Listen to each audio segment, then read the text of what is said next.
Orang pamer hard disk penuh film. Sama seperti dulu orang pamer rak CD atau DVD. Namun semua berubah begitu layanan streaming masuk ke pasar.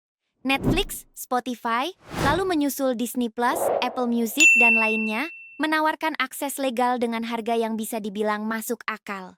Bayar sedikit, dapat banyak. Nggak ribet, nggak perlu takut kena virus, dan nggak merasa bersalah. Orang mulai berpindah ke jalur legal, dan untuk beberapa tahun, banyak yang mengira piracy sudah mati. Tapi sekarang, kita mulai melihat gejala lama yang muncul lagi. Harga langganan yang terus naik, satu film eksklusif di satu platform, serial favorit pindah-pindah tempat, bahkan ada layanan yang sudah berbayar tapi tetap menampilkan iklan.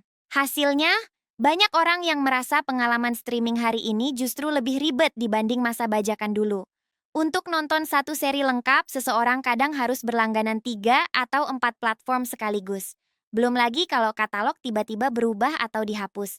Dan saat frustrasi itu memuncak, sebagian orang mulai melirik lagi jalan lama. Diam-diam, torrent dibuka kembali. Forum-forum file sharing mulai aktif. Dan situs-situs bajakan kembali naik trafiknya. Menariknya, wajah piracy hari ini sudah sangat berbeda. Situs-situs ilegal sekarang tampilannya menyerupai layanan premium. Ada tampilan rapi, subtitle otomatis, kualitas 4K, dan bahkan aplikasi mobile. Komunitasnya juga jauh lebih luas dari anak kuliah, pekerja, sampai kreator konten. Dan kalau kita menengok ke Indonesia, cerita yang mirip juga terjadi. Sekitar tahun 2010-an, Indonesia punya masa keemasannya sendiri dalam dunia pembajakan. Pabrik PT Raja Wali di kawasan Pergudangan Dadap Tangerang Selasa siang digerebek polisi. Di lokasi ini setiap hari memproduksi puluhan ribu keping bajakan film dan karaoke. Mereka mengedarkan produksinya ke sejumlah wilayah di Jabodetabek. Bukan hanya film atau musik, tapi juga software. Harga software original waktu itu tergolong sangat mahal untuk mayoritas masyarakat.